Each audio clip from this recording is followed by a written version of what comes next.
उनकी हत्या, उनका वध करने के लिए। संभवामि युगे युगे, हर युग में मैं अवतार लूंगा। अब आपके लिए काम बहुत आसान हो गया। जो हिंदू समझा नहीं, आपको बचाने के लिए भगवान आएंगे, लेकिन स्वामी जी सज्जन बनना पड़ेगा, आपको साधु बनना पड़ेगा। और साधु ये मत समझना कि ये घेरवे वस्त्र पहन लिए तब साधु हो गया।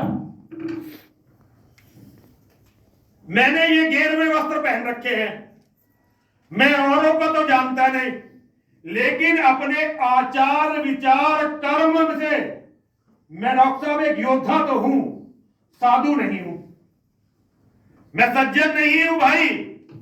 मैं तो अपने एक गुट में रहता हूं और उस गुट को बढ़ाने का प्रयास कर रहा हूं, मैं साधु नहीं हूं।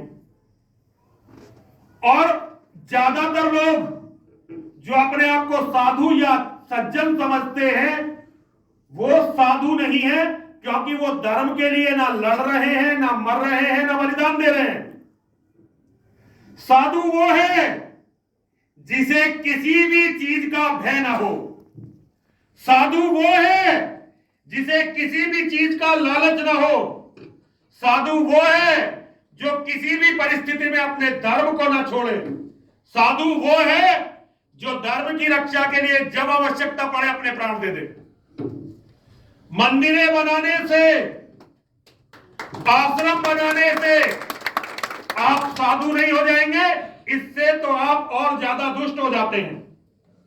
हमारे यहां मंदिर बनाए जाते हैं केवल इसलिए कि जब इस देश में मुसलमानों की जनसंख्या ज्यादा हो जाएगी तो डॉक्टर साहब उन्हें कुछ बनाने की जरूरत ही ना पड़े। वो केवल हमारे मंदिरों के गुंबदों को तोड़ते हैं, उन पर कब्जा कर लेते हैं और उन्हें अपनी इस्लामिक इमारत घोषित कर देते हैं। दिल्ली का लाल किला, कुतुब मीनार, ताजमहल और ऐसे इमाम बाड़े लखनऊ के, ऐसी लाखों इमारतें हैं इस देश में जो हिंदुओं ने अपने मंदिर बनाए और उन्होंने उस पर कब्जा कर लिया। आपने मंदिर बनाया और अपने देवता की रक्षा के सामर्थ्यवान नहीं बने तो आप फिर श्री कृष्ण की परिभाषा पर साधु नहीं हुए। साधु वो है जो धर्म की रक्षा के लिए अपने प्राण दे दे, लेकिन धर्म को कभी भी पराजित ना होने दे। केवल वही साधु होने के लायक है। सज्जन देते सुख सदा, दुर्जन देते त्रास, आखिर तो देगा वही जो है जिसके पास। बहुत सारे लोग कहते हैं ये बड़े भले महात्मा हैं, बड़े भले इंसान हैं, बड़े भले आदमी हैं, करते क्या है? नहीं करते कुछ नहीं, बस भले हैं। ज्यादा से ज्यादा करते क्या है? मंदिरों में चढ़ावा भी चढ़ाते हैं जी, व्रत भी रखते हैं, कथाओं में भी जाते हैं, कथाएं भी करवाते हैं। आपको ये देखना पड़ेगा कि जो आप कर रहे हो उसका परिणाम क्या है, क्योंकि गीता ने दान को भी 3 भागों में बांट दिया है। तामसिक दान, राजसिक दान और सात्विक दान। सात्विक दान और राजसिक दान आपको उन्नति की ओर ले जाते हैं और तामसिक दान आपको कुल विनाश की तरफ। जिसे गीता में सबसे बड़ा पाप बताया है, अगर किसी के कुल का नाश हो जाता है तो गीता के अनुसार इससे बड़ा पाप कोई नहीं होता।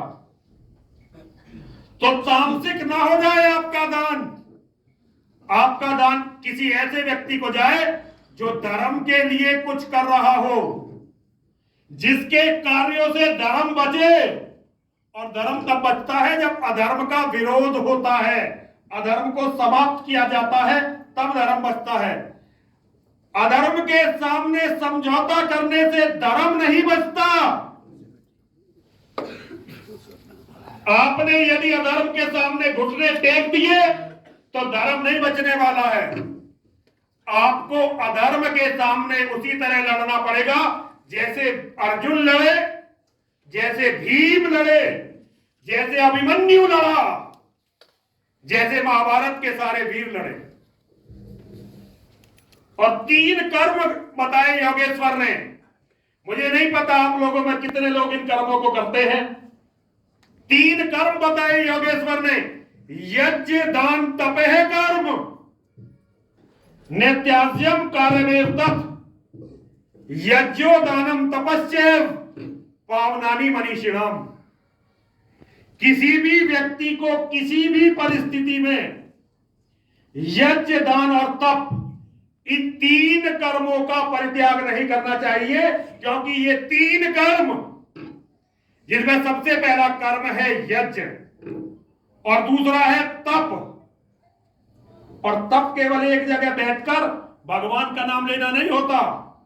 धर्म की रक्षा के लिए शस्त्र और बल साधना, यह असली तप होता है।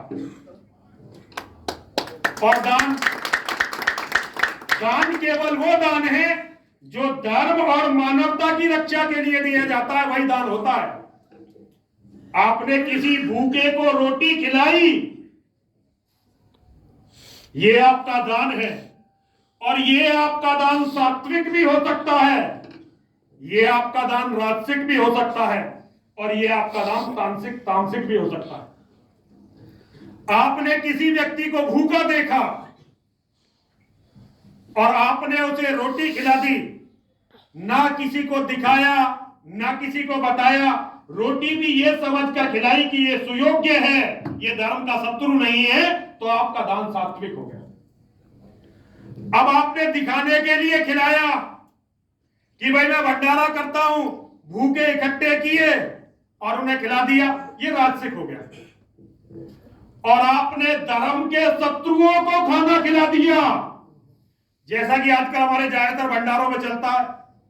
कोई शनि के नाम का भंडारा, कोई हनुमान जी के नाम का भंडारा, सड़क पर करके भंडारा कर दिया। थोड़े से हिंदुओं ने खाया और ज्यादातर उन्होंने खाया जो कहते हैं ला इलाहा इल्लल्लाह मुहम्मदुर रसूल अल्लाह, जो कहते हैं कि हमारे मोहम्मद ने जिसे अल्लाह माना, उसके अलावा दुनिया में कोई पूजनीय है ही नहीं। और आपने यदि ऐसे लोगों को खिला दिया दान, तो ये तामसिक हो गया और ये आपके वंश विनाश का कारण बनेगा। अब आपको ये बातें बड़ी अजीब लग रही होंगी, क्योंकि जिनसे आपने पहले गीता पढ़ी है उन्होंने आपको ये बात तो बिल्कुल नहीं बताई होंगी। उनके तो आप आश्रमों में भी जाओ तो आप देखोगे कि ज्यादातर लोग मंदिर जो बना रहे हैं वो मुसलमान कारीगर हैं। ये इससे बड़ा धर्म का पतन नहीं हो सकता, इससे बड़ा धर्म का पतन नहीं हो सकता। जिस मंदिर में मुसलमान का हाथ लग गया, जिस भी धार्मिक कार्य में मुसलमान का हाथ लग गया, अब वो तामसिक हो गया और आपके विनाश का कारण बनेगा। हर हर महादेव। ये मेरी बातें बहुत अजीब हैं, लेकिन ये मेरी बातें बिल्कुल सच हैं। अगर आप इनका ध्यान रखेंगे तो आपकी जय होगी, आपकी विजय होगी, आपका धर्म बचेगा, आपका परिवार बचेगा। एक बात मेरी और, कल भी मैंने कहा था, आज भी मैं कह रहा हूं और हमेशा कहूंगा, आज के बाद आपके परिवार में कोई भी ऐसा बच्चा, आज के बाद पैदा होने वाला कोई भी बच्चा ऐसा मनहूस ना हो कि उसका कोई सगा भाई ना हो। दुनिया में वो बच्चा सबसे ज्यादा मनहूस होता है जिसका कोई सगा भाई नहीं होता, और उसका दोष उस बच्चे का कुछ नहीं है, उसके माता पिता के हीन कर्म है जिन्हें वो बच्चा और उसके बच्चे भुगतेंगे। किसी भी स्थिति में गर्भपात नहीं होना चाहिए। ये जो एबॉर्शन करवाती है ना मेरी बेटियां, मेरी बहनें, इससे बड़ा पाप धरती पर हो ही नहीं सकता। जिस दिन बच्चा गर्भ में आ गया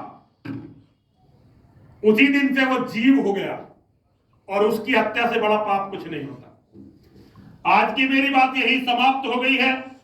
अब मैं परम आदरणीय महंत राजेंद्रपुरी जी महाराज को बहुत बहुत साधुवाद, बहुत बहुत धन्यवाद देते हुए, बहुत बहुत आशीर्वाद देते हुए, आप सभी जो हमें सुन रहे हैं, आपको बहुत बहुत साधुवाद, बहुत बहुत धन्यवाद। जिन्होंने भी इस यज्ञ में किसी तरह का सहयोग दिया, मां और महादेव उनकी सभी मनोकामना पूरी करेंगे। हर हर महादेव।